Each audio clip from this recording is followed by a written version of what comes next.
Ku izina ry'Imana Data na Mwana na Roho Mutagatifu, amen. Amahoro bana b'Imana, dukingure Kristo amarembo yacu maze yinjire. None kuwa kane w'icyumweru cya 28 tariki 14 Ukwakira 2021. Isomo rya mbere niryo mu Paulo Mutagatifu yandikiye Abanyaroma, umutwe wa 3 umurongo 21 kugeza kwa 30. Bavandimwe, abantu bose baracumuye, naho amategeko ya Musa abereho gusa gufasha umuntu kumenya icyaha. Ubu ngubu ariko ubutungane bw'Imana bwarahishuwe hatagombye amategeko, intangamugabo n'amategeko n'abahanuzi. N'ubutungane bw'Imana butangwa no kwemera Yezu Kristo, bukaba bugenewe abemera bose nta vangura, kuko bose bagomye bakivutsa ikuzo ry'Imana, ariko bahabwa kuba intungane n'ineza yayo ku buntu, babikesha gucungurwa na Kristo Yezu. Niwe Imana agize intangakiro mu maraso ye kubw'ukwemera, kugira ngo igaragaze ubutungane bwayo iyo yarenze ku byaha bya kera mu gihe abyihanganiraga. Ubu ngubu rero igaragaza ubutungane bwayo kugira ngo ibe intungane, kandi ihe kuba intungane ugengwa no kwemera Yezu. Wa mwirato ushingiye se noneho warashize, uzize irihe teka? Iryo kubahiriza amategeko? Oya, ahubwo itegeko ry'ukwemera. Koko rero turahamya ko umuntu ahabwa kuba intungane n'ukwemera hatagombye ibikorwa by'amategeko. Mbese Imana yaba iy'Abayahudi bonyine? Ntabwo se ari iy'abanyamahanga? Yego, ni iy'abanyamahanga. Ubwo ari Imana imwe izaha uwagenwe kuba intungane abikesha ukwemera, n'utagenwe nawe abikesha ukwemera. Iryo ni ijambo ry'Imana. Zaburi ni 130. Uhoraho ahorana imbabazi, akagira ubuntu butagira urugero. Uhorana gutakambira ngeze kure, Uhoraho umva ijwi ryanjye, utega amatwi ijwi ry'amaganya yanjye. Uhora aramutse witaye ku byaha byacu, Nyagasani ninde warokoka? Ariko rero usanga mu imbabazi kugira ngo baguhoranire icyubahiro. Nizeye Uhora n'umutima wanjye wose, nizeye ijambo rye. Umutima wanjye urarikiye Uhoraho kurusha uko umurarizi ategereza umuseke. Uhoraho ahorana imbabazi, akagira ubuntu butagira urugero. Nyagasani Yezu nabane namwe. Amagambo mu Ivanjili ntagatifu ko yanditswe na Luka, umutwe wa 11 umurongo 57 kugeza kwa 54. Muri icyo gihe Yezu abwira abigisha amategeko ati, nimwiyimbire mwe mubakira imva z'abahanuzi, kandi ari abasokuruza banyu babishe. Bityo mubamuhamya kandi mugashima ibyo abasokuruza banyu bakoze. Bo bisha abahanuzi, mwe mukubakira imva zabo. Nicyo cyateye Imana nyir'ubuhanga bwose kuvuga ngo, nzabatumaho abahanuzi n'intumwa, bazica bamwe abandi babatoteze. Niyo mpamvu ituma abiyi ngoma bazaryozwa amaraso y'abahanuzi bose yamenetse kuva isi igitangira, uhereye ku maraso ya Abeli kugeza ku ya Zakariya batsinze hagati y'urutambiro n'ingoro. Koko ndabibabwiye, abiyi ngoma bazayaryozwa. Mwiyimbire bigisha amategeko, mwe mwatwaye urufunguzo rw'ubumenyi, mu bwanyu ntimwinjire, kandi n'abashatse kwinjira mukababuza. Yezu avuye aho ngaho, abigisha amategeko n'abafarizayi batangira kumuzira no kumuvugisha menshi, bamubaza bamwinja kugira ngo bamufatire mu magambo ye. Iyo ni Ivanjili ntagatifu. Bana b'Imana, nidukomere, nimuze dufungure imitima yacu, dufungure umugati w'ubuzima, dufungaye amaso, dufungure umutima. Ngiryo isengesho nyakuri kugira ngo Kristo yinjire iwacu, tubane nawe. Mwarimu aherutse kubaza abanyeshuri ati, mumpe impusane y'ijambo umugabo. Bamwe bati ni umwana, abandi bati ni umugore, naho abandi bati ni imbwa. Ese muri abo bose bageze ku gisubizo mwarimu yashakaga ninde? Ni umugabo ahereye he, ni imbwa ahereye he? Baca umugani mu Kinyarwanda ngo, ubugabo butisubiraho bubyara ububwa. Iyo uvuze umuntu w'umugabo, icyo gihe n'umugore yabarirwamo, igitsina gore. Muri cya gisobanuro cy'intwari, umuntu ushyira mu gaciro, umugabo nushaka ibisubizo nyine. Ariko iyo ubaye ikigwari, nubwo waba ufite ubwanwa n'ibindi byose biranga umugabo, ushobora kubarirwa mu mbwa utitonze. Kubona umuntu w'imbwa ababyeyi biragayitse pe. Ubwa bugabo butisubiraho nyine, gutsimbarara amafuti, ni ububwa. Mu buzima bwa buri munsi, nta muntu n'umwe udakora amakosa, nta muntu n'umwe udakora ibyaha. Ariko ubugabo bushingiye mu kubyuka no kureka ya mafuti. Naho ubwa nyine bugashingira mu kunangira, gufunga umutwe n'umutima, ugakomeza kwitsimbararaho ngo amafuti y'umugabo ngo nibwo buryo bwe da. Nguko kwisanzura mu cyaha bigeraho uhinduka imbwa. ubuze kumoka gusa, l'endurcissement du cœur, kunangira umutima. Cyo ni cyaha kibi cyane. Gufunga umutwe n'umutima bizitira Imana bikaganisha ku rupfu. Ngubwo ububwa. Muzarebe iyi ngufuri yatonze umugese biragoye kwifungura. Urugi rwataye urufunguzo biragoye kurufungura. Umuntu akinze agatwara urufunguzo rwo hari ibiryo, abashinzwe birumvikaniza rirabica. Rero bavandimwe, n'imitima yacu ifite urufunguzo bita ukwemera, la foi, clé de la foi. Birumvikana iyo urwo rufunguzo rutakaye, urufunguzo rwo kwemera, ntiyongera kumenya Imana pe, urarindagira.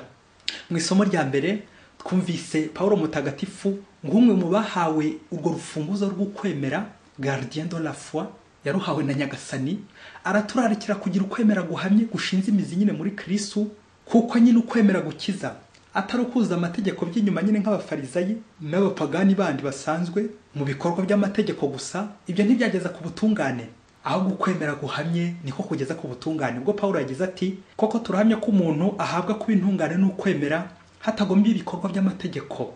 Amen. La loi et la foi. Qu'est-ce qui sauve? C'est la foi. C'est la foi qui sauve. C'est la foi qui justifie. N'ukwemera gukiza, n'ukwemera kuzatugeza mu ijuru. Aha Paulo ntabwo ashatse kuvuga ko abakora ibikorwa by'urukundo batazabona ijuru, batazabona ubutungane. Ahubwo icyo arwanya ni ukumva ko adamaraye gukurikiza amategeko bya karande nk'abafarizayi n'abigisha amategeko, ariko ukibagirwa icy'ingenzi, impuhwe, zampuhwe zigaragaza nyine ukwemera. Ukibagirwa Yezu, ugapinga Yezu kandi ari ukwemera kose gushingiyeho Yezu umwana w'Imana, ukamuhakana ukamuhinyura. Kandi nyine en dehors de Jésus point de salut, nta handi wabona umukiro usibye muri Yezu Kristo. Ubwo Paulo nyine yasobanura ubwo butungane ati, ubutungane bw'Imana butangwa no kwemera Yezu Kristo. Amen. Kwemera Yezu Kristo. Ese no kuvuga neza ku karimi cyangwa no kubahiriza amategeko y'Imana yose ko yakabaye nk'abafarizayi, formalisme vraiment? Oya, ahubwo no gufungurira Kristo amarembo y'umutima, amarembo yacu akinjira iwacu tugaturana nawe. Urufunguzo ni ikimenyetso cy'ububasha, ubuyobozi ndetse n'ubushobozi. Yezu mu ivanjira cy'abafarizayi n'abigisha amategeko bafite urufunguzo, clé de la foi. Bamenye Imana mbere y'abandi bose ndetse bakayigisha, yewe barayizi pe, barasomye, n'abanyabwenge, ariko bakabura icy'ingenzi, la foi, ukwemera, kwemera umwana w'Imana, kuko niwe rembo byose binyuraho. Yezu Kristo niwe twese tunyuraho. Hari kugira urufunguzo ariko hari no gufungura. Ndahandi rero wakwinjirira uzabaze usibye kuri Yezu. Kwanga kwinjira no kubuza abandi kwinjira, gufunga no gufungira abandi, kunangira no kugandisha abandi, kwa kugandisha imbaga, ngibi byaha dukora nk'abayobozi, anabyo Yezu ari gushinja abafarizayi n'abigisha amategeko, tukigana abigisha amategeko n'abafarizayi. Yezu yagize ati, nimwimbire abigisha amategeko mwataye urufunguzo rw'ubumenyi, mwebwe ubwanyu ntimwinjire, kandi abashatse kwinjira mukababuza. Birababaje. Utube hafi Nyagasani. Ese wasanga nanjye padiri, Imana yarampaye urufunguzo ngo nigishe, nyobore, ntagatifuza imbaga y'Imana, wasanga harabona afungiye inyuma ya kiliziya sinyifungure, yandi nafungiyemo abantu inyuma nk'abafungira amasakaramentu. Kaba hari imbaga nyamwinshi itakinjira mu kiliziya kubera nge, kubera bya bibi nabakoreye, ibikorwa bihakana Imana, bya bikorwa bisharira. Aho kubereka Kristo nkabereka shitani, aho kubereka ijuru nkabereka umuriro. Ye baba we, ndiyimbire niba ntamamaje inkuru nziza. Amen. Akaba umuntu wigeze abaza mugenzi we ati, niko ye ko wafungiye abakristo amasakaramentu nayasko naya nyoko? Urumva yarari kuzimura nawe birumvikana. No kumenya ko amasakaramentu ari ayande naya Kristo, ushaka gukiza abana be. None ndinde wo kuyafunga?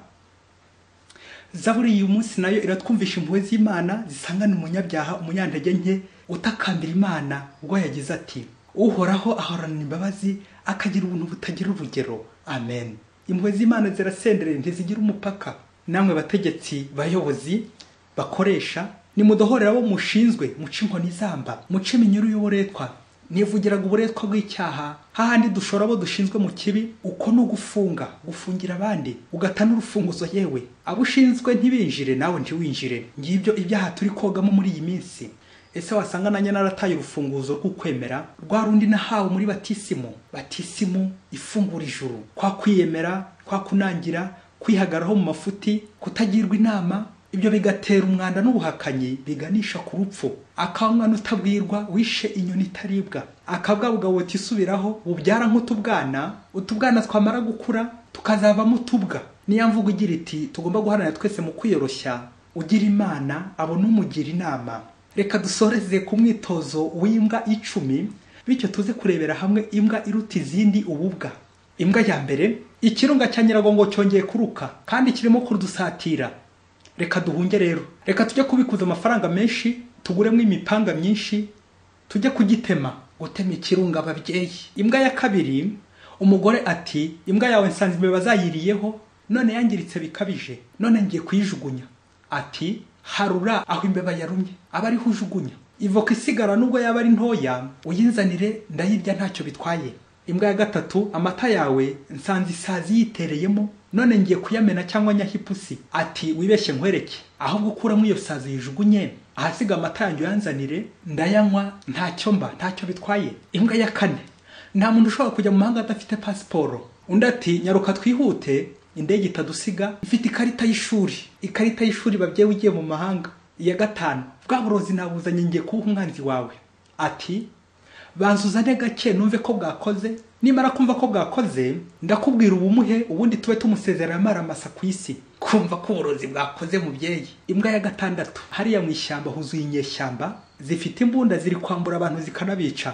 Ati ndisimba ikangwa ntibakagukange, ngwino tugende mfite inkoni. Inkoni imbere y'imbunda ababyeyi. Imbwa ya karindwi, twabasiwe n'inkuba ziri kwica abantu benshi nibiza by'amoko yose, indwara za coronavirusi. Aha, igisubizo n'ugukaza irondo. Irondo babyeyi imbere y'inkuba. Imbwa ya munani, kwinzu yacu itangiye gushya iri gukongoka. Ati humura ngwino turyame, mfite kizimyamoto nshyashya mperutse kugurira i Dubai, iracyari nshyashya pe. Imbwa ya 9, basore namwe bakobwa, gusambana n'icyaha kiri cyangiza ubwenge n'umutima, umubiri na roho bigahangirikira, mujye mukirinda. Ati mfite agakingirizo gashyashya, nimbona byanze nzagura urugi rwa metalike, bikomeje no kwanga burundu nashyiraho antibar, kwikingira icyaha ababyeyi n'agakingirizo. Imbwa ya 10, imbaraga sayaraye induma ijoro ryose, ko nyifashe nyigenze nte. Ati yifate nawe uyirume, uyikuremo amaraso yawe yatwaye, uyasubirane we nyirayo. Ubu kuri iki gihe amaraso arahenze, kuruma imbaraga sa mubyeyi ngo uvanemo amaraso yawe.